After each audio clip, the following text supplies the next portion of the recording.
Joining me now for Locked On Gators is John Bostic, Florida Gators, I mean, legend at this point. And this is just awesome to do. But John, what are your thoughts so far on this Florida Gators program? Because I know that first year under Billy Napier, a little bit of turmoil, a lot of hype around the program. So just what are your thoughts on the direction they're heading? I think they're heading in the right direction. Just sitting down with Coach Napier, and me. This is my 10th year in the league. So there I've been around a lot of a lot of coaches that obviously know him very well, and they talk about how detailed he is, and you can see that. And one thing they always say about him is how great of a guy he is. And I think that's going to translate well, especially on the recruiting end, because kids they want to be around somebody they can trust. You're going to be there for the next 3 to 5 years of your life, and to be able to grow from a young boy to a young man. He's a guy that can definitely do it. This year obviously will be about setting the bricks to where he wants to get to. Yeah, and I like that you mentioned, he's got to set the bricks because we're seeing right now there's three kids in the last week have said that they're going to leave the program. And it's kind of one of those things, and one of them was dismissed. That's one of those things where if you're not bought in, then you're not going to be in Gainesville next year. And I think that's an important thing to kind of get across because I feel like that's not something that you've seen too much recently in Mm-hmm. Gainesville, where it's kind of just been, yeah, you're a problem child, but you're a good athlete, so we don't Yeah. care. You were one of the guys who you started as an Urban Meyer commit and Mm-hmm. you ended as a Will Muschamp player. Yeah. What was it like to kind of go from the Urban Meyer era of Florida Gators football to the Will Muschamp era? I mean, I loved it. I learned so much from each. One thing I'll say, even just about Urban, you didn't really understand what he was trying to teach you at that age.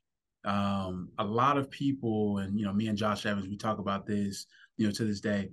You don't really appreciate those things that he was trying to teach you until you're, you know, 25, 30 years old, where it's like, man, like, this guy was getting me ready for life. The things how, about being accountable, from, turning from a young boy to a man, like those are things that you just don't understand at that age. You're coming in just, I'm a high profile athlete. I'm trying to, play football and ball and, make it to the next level. But it's, he's teaching you about life and, how that all this stuff kind of correlates and goes together. And then making it over to Will Muschamp. I mean, shoot, I wouldn't be here today, if it wasn't for him. Dan Quinn and DJ Durkin and T. Rob and those guys. They came in and they challenged me, on a different level. And I mean, even when I got to the league, I remember my first year. When we went back after the season, Josh and I both, we were sitting down with T. Rob and Muschamp. We were just like, man, like it's crazy how much further ahead we were than all these other, rookies that we came out with.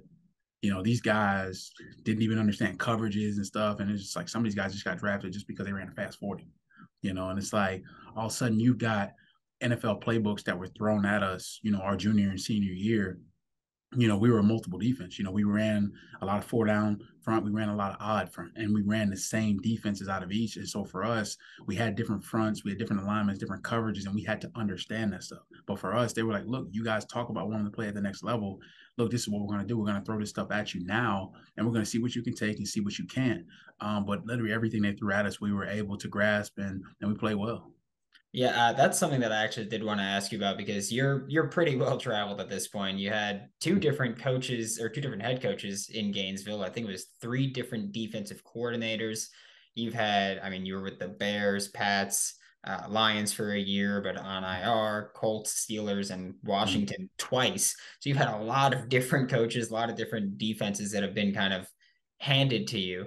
You think that's been like a major advantage for you to just be able to be so versatile and just so knowledgeable of the game, just being in so many defenses? Yeah, I think that's why I'm still around today. I saw a statistic even before the season. It was 25 linebackers drafted the year I came out, and going into the season, week one there was only one left, and you're sitting there looking at them, and it was for a reason. It's because of the stuff that was instilled in me, at a young age. Um, So you're talking about those different defenses and stuff that I was able to do. There's a reason. I mean, it's rare to get traded once in your career, but to get traded twice, in under a year, like is really rare.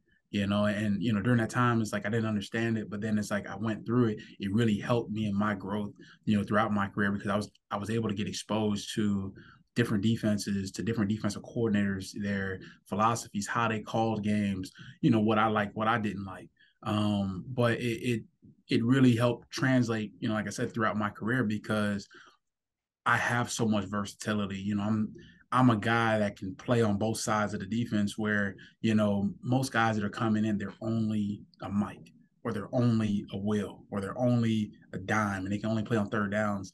I've been a guy throughout my career that's had to play both. Sometimes, I mean, even when I was in Chicago, I played Sam, Mike, and Will all in the same game.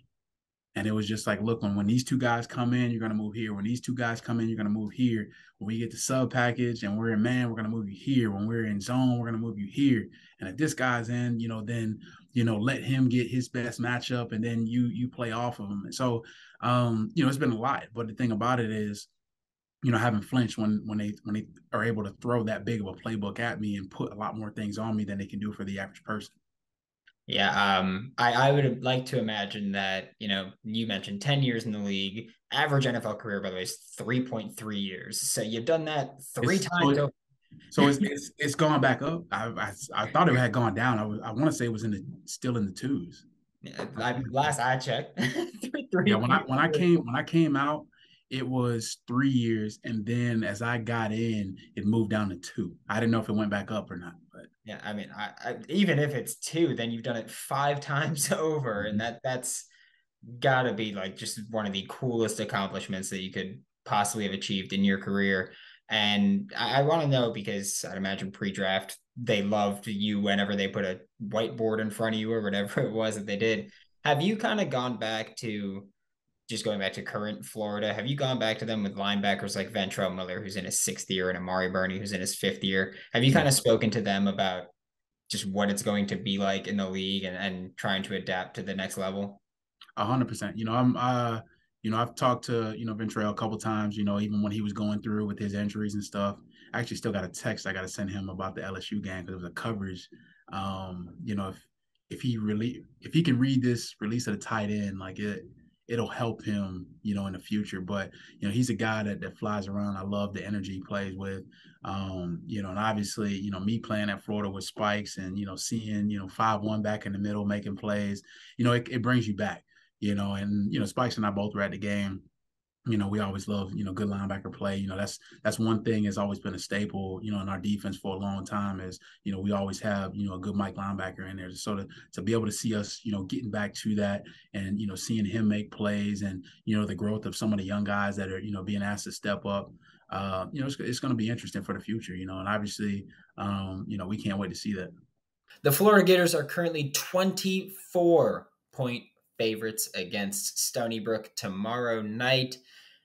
I'm telling you, I have no idea what I should be betting, but I'm betting that they will cover the spread just because, let's do it. Let's let it ride. Why not?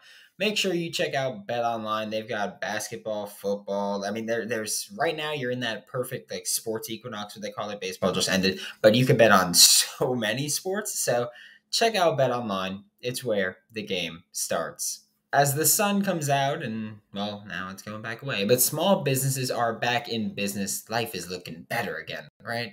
LinkedIn Jobs makes it easier for you to grow your team. LinkedIn Jobs makes it easy for you to find the people that you want to interview, maybe hire, because with, like screening questions, you can kind of narrow that list down and prioritize who you want to look to. You're busy, It's called a business because you're busy.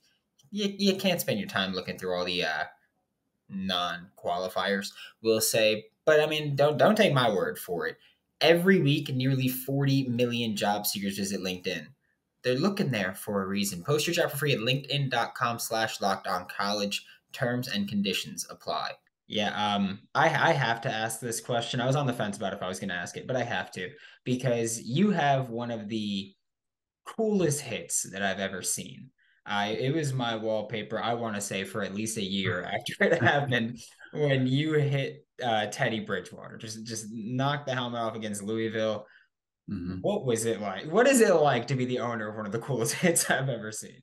I mean, that's kind of what I've always been known for. Throughout my career, I mean, shoot, my second preseason game in the league, they fined me 25,000 and told like, look, this is not college. We don't do that anymore. This is everybody's taking care of each other, and but that was the way I was taught to play the game. My dad played in the league. He's old school guy. So the way I was taught, is a little bit different, than some of the other guys that have been around were taught, and it was the physicality of the game. And I get it, it's changed a little bit over the years and everything, but that's something I still try to play within the rules and keep, as much of that as I can. But going in that game, it was no different. I mean, the amount of quarterbacks we had knocked out that year, it was it's actually pretty crazy when you kind of think of it. That number is actually kind of high. So Yeah, I would imagine that in that second preseason game when you got fined 25,000, that as a rookie you were probably like, okay, not gonna do that anymore. that's What's exactly that? what happened. Because I was Yep. just like, look, I was like, how you guys gonna find me 25K? You haven't even given me 25K yet. So but like you said, you gotta play within the rules of the NFL. You still can fly around and have fun. Rules obviously have changed, a whole lot, but it is what it is. Yeah, and before I let you go, you mentioned that your dad played in the league. You Mm-hmm. are currently in the league in your 10th season. You're not the only Bostic that's playing football right now. Your little brother still playing football. I believe it was what 2 months ago from the time that we're recording this that he committed to Florida A&M. Yeah. Um, did you stick with him through that process of kind of figuring out where he wanted to go to college, what he was looking for, if NIL was a thing at all that played a role in that? Because that wasn't a thing that you had to deal with. But did you give him advice or did you walk him through that at all, or was it just him? Yeah, no, I've been walking them through, a lot of this stuff. A lot of this stuff I had to learn. Some of these coaches I had to reach out to, like, how's recruiting changed, from when I came out to, now, it's a whole different, ball game. But just throughout this past 2 years, I I wanted to let him fall in love with it first. Like I don't want to push him, in a certain type direction, and all of a sudden you push him away from the game. But he's really grown that love for the game as of late. You know, uh, he's a kid that he's playing on the offensive side of the ball, and I went to him in the middle of COVID, and I said, "Look, you got a decision you got to make. If you guys might have a season this year, you guys might not." I said, I don't. Nobody knows how this is gonna go. We may not even have a season, and I'm playing, on Sundays. I was like, but what I can tell you going into your sophomore year, I can't help you play offense. I was just an athlete over there. Just give me the ball and I do whatever. I was like, but if you're gonna play wide receiver, I can't teach you how to get off a jam. I can't teach you, how to run different routes and all this stuff. I can tell you what routes get open versus different coverages, but that's all I got. And I was like, and then my dad, playing, defensive back in the lead as well. That's what he knew. And I said, like, you got to make a decision. So he ended up coming to the defensive side of the ball. So these last 2 years, I've gotten with him off the field and, been really just teaching him the game at a level that can most high school kids aren't getting. Most college kids aren't getting. I'm giving it to him from a whole cerebral side. And you see him even today. Um, he's got 6 interceptions on the season down. In South Florida, he's got 5 pick sixes. I mean, he's leading the state of Florida in pick sixes right now. But he's flying under the radar like big time. But I think FAMU was a school that he really took a liking for when he was up there. There's a bigger reason why he's going there too, but I let him tell that sometime in January, when it's time for him to kind of really release why fam. But he's a guy that's still really growing, in his game and the position. I'm getting ready to play nickel. I'm like, listen, if you can get ready, you can play nickel.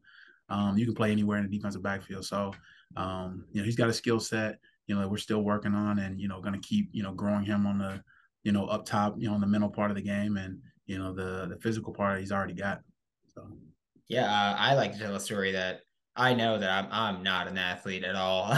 But when I played football, I played corner and they put me in the nickel a few times and it was the worst experience. I was like, there is no position harder for me to play than the nickel because people are they're just too shifty over there and you got to be so quick to do it.